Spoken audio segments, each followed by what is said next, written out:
ko tēnei te wiki o te reo Māori. Nō reira, kia kaha te kōrero Māori I ngā wā katoa, ka tupu, ka ora, ka tū, ka ia. Tēnā tātou katoa.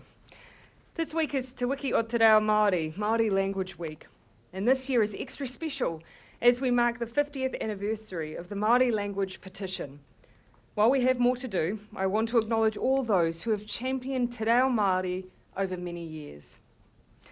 On Wednesday morning, I will depart for London to represent New Zealand at Her Majesty Queen Elizabeth II's funeral. Immediately after the funeral, I will travel to New York to take part in the United Nations General Assembly. Cabinet discussed today the need to provide all New Zealanders with the opportunity to acknowledge the Queen's life of service.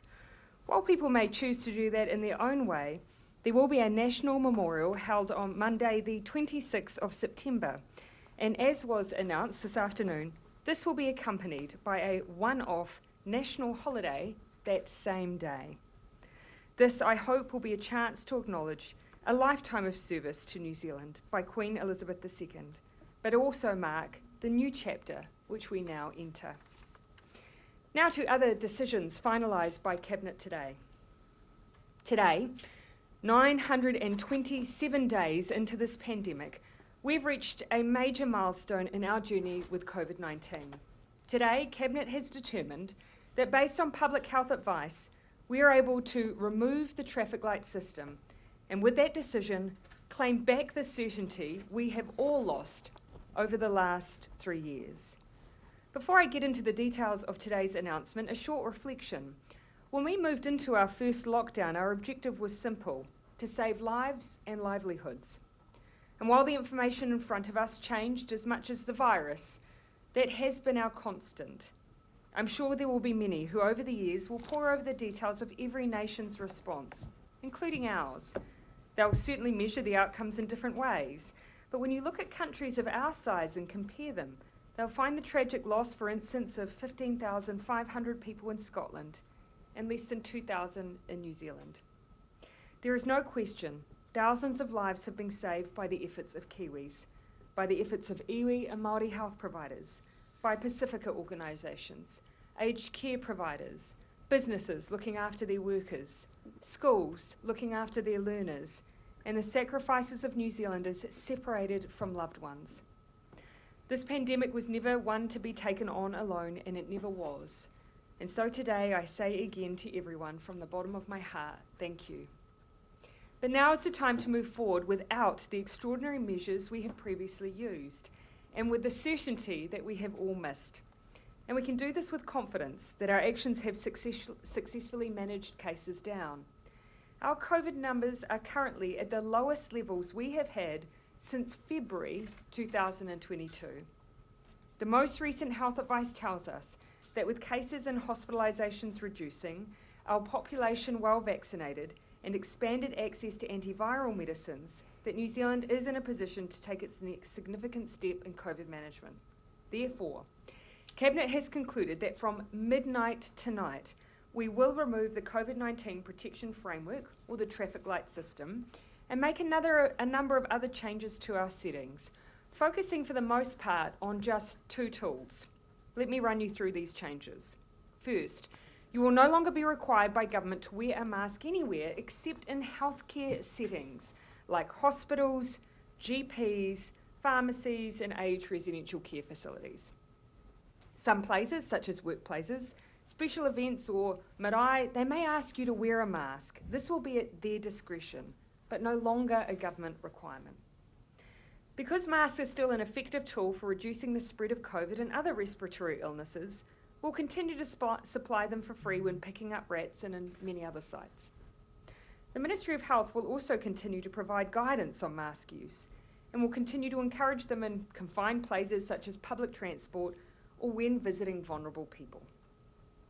Masks have played a critical role in managing the spread of Omicron, but we're now at a point in the pandemic with our low case numbers where the gains to be made through mandatory mask wearing are lessened.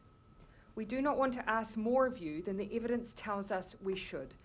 That does not mean you shouldn't wear a mask or judge others who do, so please do respect those who choose to wear masks.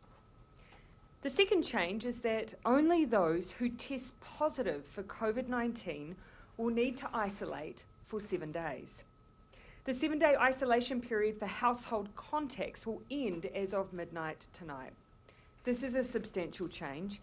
It's the first time in 3 years that a case in your household will no longer mean that everyone stays home. Instead, we simply ask that household contacts undertake a daily RAT test. If you're negative, you can continue to go about your work, life and schooling as normal. Isolation of positive cases remains the most effective way of slowing the spread of the virus and protecting others. And so to support this, the leave support payments for COVID cases will continue. Now, some believe we should reduce isolation periods.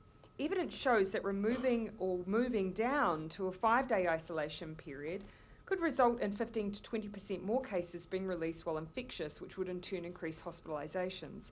We don't believe now is the time to do this. All remaining vaccine mandates, also used by government, will also now end. The only current mandates were for health and disability workers, but with high vaccination rates now coupled with high numbers of people having had the virus itself, it's now safe for them to conclude. With the removal of the vaccination mandate, it will be at an employer's discretion as to whether to require their workforces to be vaccinated. We're also ending vaccination requirements for all travellers arriving into New Zealand, including aircrew, and the requirement to test on day 0/1 and 5/6 will now be encouraged rather than required. We will continue to offer follow-up PCR tests and genome sequencing of positive cases amongst travellers because this is an important part of monitoring for variants. We'll also use targeted surveillance at the border to keep a check on new variants.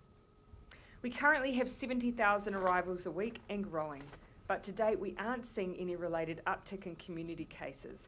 High rates of vaccination and COVID cases globally, meaning many more people coming here are vaccinated and have had the virus, so pose less risk. And so you can see there are now 2 tools left that we can use on a day-to-day basis to manage COVID: masks and isolation. Right now we're in a position to dial mask use back as our cases are low, but we'll continue to check in regularly to be sure we have these dials in the right place. While we now move to a simple 2-step system of masks in healthcare settings and 7 days isolation for positive cases only, we will dial up mask use if circumstances demand it. I know there will be those concerned by the changes made today. I can assure you that we would not make them if we did not believe we were ready. But we also need to remember that not everyone experiences COVID or its risk, including to our disability community, in the same way. That's why isolating COVID cases to protect our most vulnerable is important, and why treatment is too. In that respect, I can also announce today we've made a significant additional purchase of 40,000 antiviral medicine courses, which are expected to arrive in New Zealand in the next few weeks. Further, we've expanded eligibility of those who can access them. Ministerial will speak to this shortly. In conclusion, the changes we've made today are significant. They mark a milestone in our response. This is a time when finally, rather than feeling that COVID dictates what happens to us, our lives and our future, we take control back as we continue to drive economic activity and our recovery. This will be the first summer in 3 years where there won't be the question of what if, where events won't be cancelled because of COVID cases, where our borders are fully reopened and there isn't the fear of being separated or stranded. The first summer where we have our certainty. And that means, I hope, the first summer where the COVID anxiety can start to heal. As a nation, COVID has hurt us in many ways, but perhaps the one we talk about less than others is the toll it's taken on everyone's mental health. I see that toll. I see it in my colleagues, in my community in Tamaki Makaurau, and especially I see it in our kids.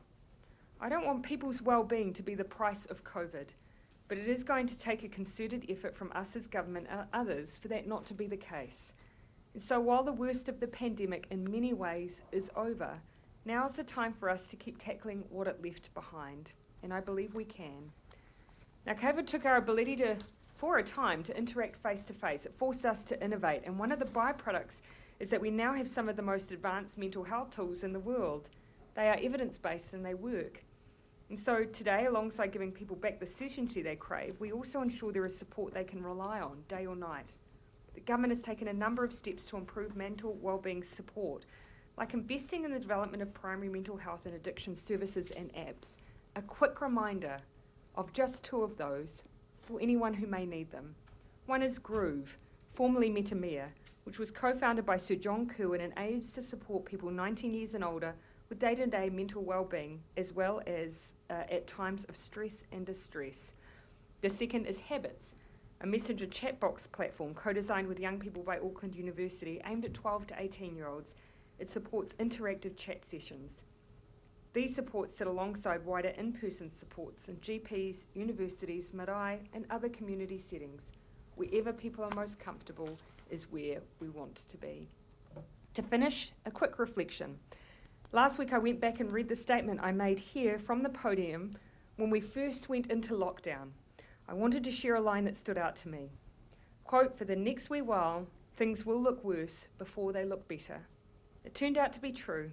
Things did get worse, things did get hard, but it's also true that finally they will and can be better. Happy to hand over to Ministerial. Thank you, Prime Minister. Ngā mihi nui kia koutou. Ngā mai ki te wiki o te reo Māori, kia kaha te reo Māori.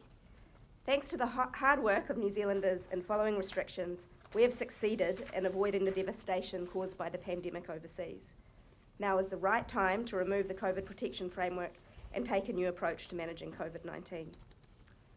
When I sought advice from public health experts ahead of proposing these changes, I was comforted to know that we have in place highly effective vaccines, antivirals, as well as accessible, high-quality care in the community and in hospitals. But I want to acknowledge that lessening restrictions causes concern among the disabled community or immune-compromised people. I want to reassure those Kiwis that we are making these changes because risks are lower. In fact, cases are more than 10 times lower than what they were earlier in the year. And we now have layers of protections in place. This includes high vaccination rates, immunity from prior infection, availability of free antiviral medicines, free testing and masks. Our support to you is not ending, and by removing the remaining worker vaccination mandates, we hope to have the benefit of easing the pressure the disability services providers have been under. I hope it will also comfort Kiwis to know that today, Pharmac will be widening access to antiviral treatments. Now, any person 65 years and over, and any person of Māori or Pacific ethnicity aged 50 years or over will be eligible for Paxlovid. It's important to note that our public health response continues in the background, monitoring wastewater, genome sequencing a proportion of PCR tests, and scanning the international situation. And we maintain a level of preparedness for variants. With the tools we now have, we can manage the virus without as many requirements on individuals. I once again want to acknowledge New Zealanders for the work and sacrifices made to get us to this point. Together, we have got through this with one of the lowest cumulative mortality rates in the world. Now, as winter ends, we can look forward to the future with confidence.